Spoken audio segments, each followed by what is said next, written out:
तो गाइस कैसे हैं आप सब लोग। मेरे सर्वाइवल इंस्टिंक्ट्स के एपिसोड 277 के साथ हाजिर हो। तो लास्ट एपिसोड के एंड पे हमने देखा था कि हमारे सोल्वी के पास वहां पर एक ऑप्शन आता है कि तुम्हें अपने टाइम को सेव करना होगा, यानी कि तुम्हें अपनी प्रोग्रेस को सेव करना है। तो क्या तुम अपनी प्रोग्रेस को सेव करना चाहते हो? क्योंकि जब भी उसके पास प्रोग्रेस सेव करने का ऑप्शन आता है इसका मतलब यह है कि आगे डिफिकल्टी लेवल बहुत ज़्यादा बढ़ने वाला है। लेकिन क्योंकि एआई ने उसे कहा था कि तुरंत वहां पर कोई भी आंसर मत करना क्योंकि तुम्हें वहां पर कुछ खास पता चलेगा और ऐसा रास्ता जिसके ऊपर एआई पहले नहीं जा चुका। और इसी के साथ जैसे हमारा सोल्वी जो होता है वहां पर डिले करता है तो सिस्टम उसे वार्निंग देता है और कहता है अगर तुमने अपने टाइम को सेव किया तो फिर तुम यहाँ पर एक अनमैप्ड एंटिटी को खो दोगे, तुम हमेशा के लिए उसको दोबारा हासिल नहीं कर पाओगे। तो हमारा सोल्वी जो होता है वहीं पर रुक जाता है और कहता है कि मुझे लगता है कि एआई ने मुझे इसी के बारे में बताया था। एआई ने मुझे कहा था कि अगर मैं यहाँ पर थोड़ा सा डिले करूंगा तो मेरे हाथ में यहाँ पर एक अपॉर्चुनिटी लगने वाली है। कैसी अपॉर्चुनिटी? जिस अपॉर्चुनिटी के ऊपर एआई पहले कभी नहीं जा चुका, यानी कि ये एक नया रास्ता होने वाला है। अगर एआई फेल हो गया था अपने मिशन में, वो चोनमा को हीवनली डीमन को नहीं हरा पाया था, तो फिर मुझे लगता है कि अगर मैं इस रास्ते के ऊपर आगे चलता हूं तो फिर मैं ये कर सकता हूं।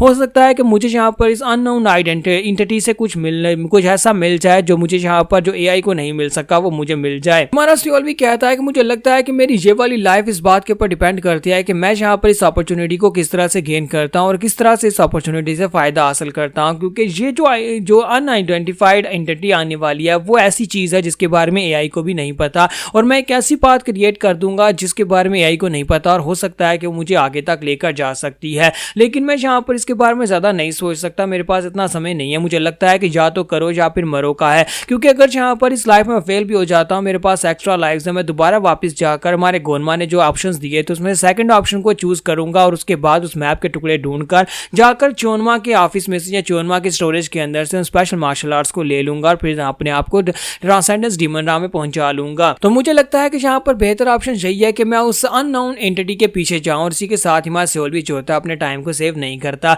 यानी कि अपनी जो भी उसकी प्रोग्रेस होती है वो उसको सेव नहीं करता। तो फिर साथ ही वहां पर डिस्कशन स्टार्ट हो जाती है। तो मास्टर गून लोगों से कहता है कि मुझे लगता है कि फर्स्ट डिसाइपल सालमा जो है यहाँ पर उसने अपनी मूविंग को स्टार्ट कर लिया, क्योंकि जब उसे पता चला है कि गोनमा उससे ज्यादा पावरफुल हो चुका है क्योंकि उसकी फोर्सेस गोनमा की फोर्सेस सालमा से ज्यादा हो गई हैं, तो उसने यहाँ पर अपनी चाल चल दी है। तो ब्लड हाल मास्टर उनसे कहते हैं कि हाँ मुझे लगता है कि उसने वाकई में अपनी चाल चल दी है। वो अपनी फोर्सेस को बढ़ाने के लिए इस वक्त पूरी मेहनत कर रहा है और इस वक्त वो एक ऐसी जगह के ऊपर गया है जहां पर से वो सीक्रेट मास्टर्स को अपनी साइड के ऊपर लेकर आ सकता है। तो मास्टर गू कहते हैं कि वो पर्सनली हिडन डीमन मैनर में चला गया है। हालांकि यहाँ पर हिडन डीमन मैनर में उसे नहीं जाना चाहिए था क्योंकि वहां पर बहुत सारे हिडन मास्टर्स हैं जो कि रिटायर हो चुके हैं और उनको अगर वो अपनी साइड के ऊपर ले आता है तो फिर हमारे लिए काफी ज्यादा मुश्किल होने वाली है। मास्टर गू से कहता है कि हाँ मुझे लगता है कि उसके पर्सनली जाने से उसका काम बनेगा। तो मास्टर गू कहता है कि हाँ तुमने बिल्कुल ठीक है और हमें इस बात को इतना लाइटली नहीं लेना चाहिए क्योंकि वहां पर जितने भी मार्शल मास्टर्स हैं जो रिटायर हो चुके हैं, जो हिडन मास्टर्स हैं, वो सारी की सारी काफी ज्यादा स्ट्रॉन्गर और पावरफुल हैं। अगर उनमें से कोई भी यहाँ पर उसके साथ बाहर आ जाता है हिडन पैलेस से तो मुझे लगता है कि उसकी फोर्सेस हमारी फोर्सेस से आगे निकल जाएंगी।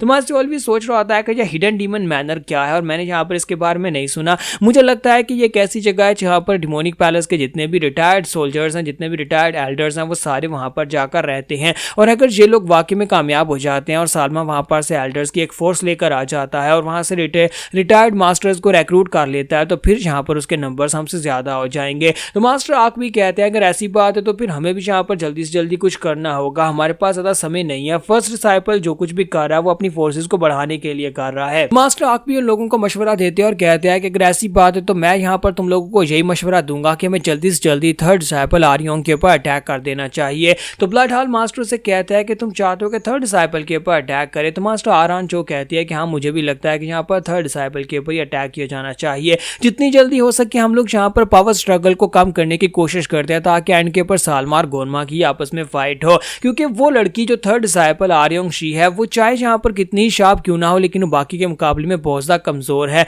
तो हमारा सोल्वी जो होता है वो सोच रहा होता है कि मुझे लगता है कि ये लोग पावर स्ट्रक्चर को खराब करने के बारे में सोच रहे हैं, यानी कि अगर यहाँ पर पावर स्ट्रक्चर को खराब करना है, इसको डिसबैलेंस करना है तो उसके लिए यहाँ पर चारों डिसाइपल्स में से किसी एक को मार डालते हैं। तो मास्टर आक भी कहते हैं लेकिन अगर यहाँ पर ऐसी बात है तो मुझे लगता है कि वो अभी तक सेकंड डिसाइपल माहू के साथ हाथ मिला चुकी होगी क्योंकि वो खुद यहाँ पर इतनी स्ट्रॉन्गर नहीं है और उसके साथ सिर्फ कुछ ही एल्डर्स हैं, तो इसका मतलब यह है कि उसने सेकंड डिसाइपल माहू के साथ हाथ मिला लिया होगा। तो आरान जो कहते हैं कि हाँ बिल्कुल ऐसी ही बात है। तो मास्टर आक भी कहते हैं कि जबकि सभी को पता है कि ये जो फाइट होने वाली है, अब ये फाइट फर्स्ट डिसाइपल सालमा और गोनमा के बीच में होने वाली है क्योंकि दोनों ने अपनी फोर्सेस को काफी हद तक बढ़ा लिया है और सेकंड डिसाइपल और थर्ड डिसाइपल दोनों का आपस में हाथ मिलाना बनता भी है क्योंकि उनकी फोर्सेस इस वक्त हमारी फोर्सेस से काफी का काम है, इसी वजह से वो लोग आपस में हाथ मिलाएंगे और हो सकता है कि उन लोगों ने हाथ मिला भी लिया हो।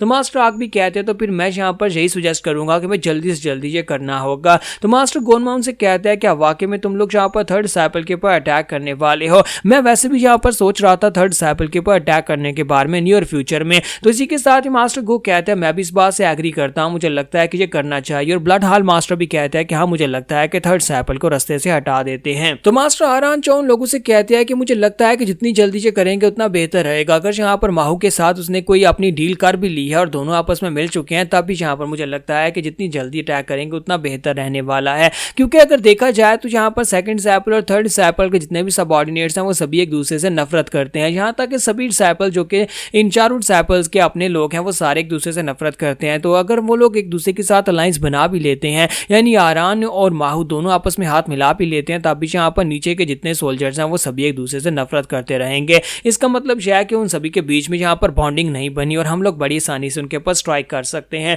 तो आग भी कहता है कि तुम्हारा पॉइंट काफी ज्यादा अच्छा है, मुझे लगता है कि ये सबसे बेहतर वक्त है उनके ऊपर अटैक करने का। फिर साथ ही मास्टर आग भी कहते हैं लेकिन मुझे एक बात तो बताओ कि यहाँ पर उसके अंडर कितनी यूनिट्स काम करती हैं। तो इसी के साथ ही सिल्वर स्पिरिट यूनिट का जो कैप्टन होता है वो उनको बताता है कि उसके नीचे विकेट क्लिफ सर्कल और 7 फ्लाइंग ब्लैक बेल्स के नाम की 2 फोर्सेस काम करती हैं और दोनों यहाँ पर इतनी स्ट्रॉन्गर नहीं है कि वो यहाँ पर इतनी पावरफुल हो कि हमें थ्रेट क्रिएट कर सकें, यानी कि वो खतरा नहीं है। मास्टर आग भी उससे पूछता है कि उसके अल्टीमेट डीमंस के बारे में बताओ। तो इसी के साथ ही कैप्टन उनको बताता है कि उसके पास सिर्फ 2 ही अल्टीमेट लेवल के डीमन मास्टर्स हैं, दोनों ही रिटायर्ड मास्टर्स हैं। एक का नाम वैंग मोरियोक है और दूसरे का नाम मा जैंग चियोन है और दोनों जहां पर उसके लिए काम करते हैं, लेकिन दोनों अल्टीमेट डीमन राम में ब्रेक थ्रू कर चुके हैं। तो मास्टर आग भी कहता है कि जैंग चियोन, क्या तुमने जैंग चियोन कहा? उसका title ghost hand sword soul का है, मुझे लगता है कि हमें उस बंदे से बचकर रहना होगा। तो वो उसे कहता है लेकिन क्यों, ऐसा क्यों? तो वो उसे कहता है मुझे लगता है कि वो बंदा जो है उसे हम लोग बाद में ठिकाने लगा देंगे या फिर उसे यहाँ पर खुद से मारने की जरूरत नहीं है, बल्कि उसे सर्कमवेंट करके मारा जा सकता है।